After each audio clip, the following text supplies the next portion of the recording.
حضرت عائشہ صدیقہ رضی اللہ تعالیٰ عنہ فرماتی ہیں میرے پاس ایک عورت آئی تو میں نے اس کے ساتھ 2 بیٹیاں تھی اس کی، میرے پاس 3 کھجوریں تھی، میں نے اس بی بی کو دے دی، 2 بیٹیاں تھیں۔ اس عورت نے کیا کیا، میں دیکھ رہی تھی، ماں تھی نا اور بیٹیوں کی ماں تھی، اس نے پہلے ایک کھجور دونوں بیٹیوں کے منہ میں ڈالی اور پھر جو کھجور اس کے پاس بچ گئی میرا خیال تھا یہ کھائے گی، لیکن اس ماں نے اس کھجور کے 2 ٹکڑے کیے اور وہ بھی اپنی بیٹیوں کے منہ میں ڈالے۔ حضرت عائشہ صدیقہ فرماتی ہیں اس کا عمل اتنا حسین تھا،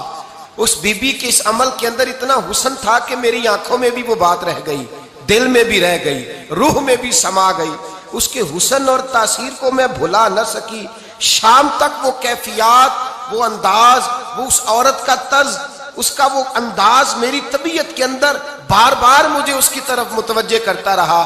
شام کو محبوب تشریف لائے، نبی کریم صلی اللہ علیہ وسلم شام کو جب تشریف لائے تو حبیب پاک علیہ السلام کو میں نے بتلایا، میں نے کہا حضور بی بی آئی تھی، اس کا چہرہ بتا رہا تھا کہ بھوکی ہے، لگ رہا تھا کئی دنوں سے کھانا نہیں کھایا، 3 کھجوریں تھی ہی میرے پاس 3، 2 بیٹیوں کو دے دی، وہ کھا سکتی تھی، لیکن یا رسول اللہ صلی اللہ علیہ وسلم اس نے کھائی نہیں، وہ بھی کھجور 2 ٹکڑے کر کے بیٹیوں میں بانٹ دی ہے۔ حضرت عائشہ کہتی ہے دیر تک حضور میری بات کو سنتے رہے، دیر تک میری طرف دیکھتے رہے، اس تصور کو،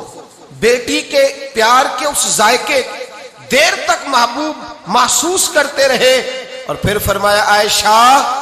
جو دنیا میں بیٹیوں کی وجہ سے آزمایا جائے گا، جب قیامت کا دن آئے گا تو رب اس سے حساب نہیں لے گا، بے حساب ہی جنت میں داخل فرما دے گا۔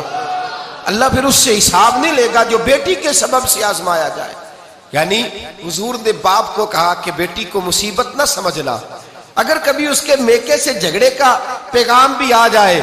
اگر کبھی دوبارہ تجھے اس کی طرف پلٹ کر جانا بھی پڑے، میرے نبی پاک صلی اللہ علیہ وسلم سے کسی صحابی نے کہا تھا یا رسول اللہ بہترین صدقہ کون سا ہے؟ حضور بہترین صدقہ کون سا ہے؟ وہ میرا مال جو اللہ کے راستے میں خیرات کروں تو رب مجھے زیادہ اجر عطا کرے، وہ کون سا ہے؟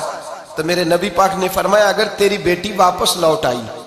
طلاق کی وجہ سے یا بیوہ ہو کر واپس آ گئی اور تجھے اس لوٹنے والی بیٹی پر کچھ خرچ کرنا پڑا تو تیرے رسول کا وعدہ یہ ہے کہ اللہ تجھے اس روپے پر سب سے زیادہ اجر عطا فرمائے گا۔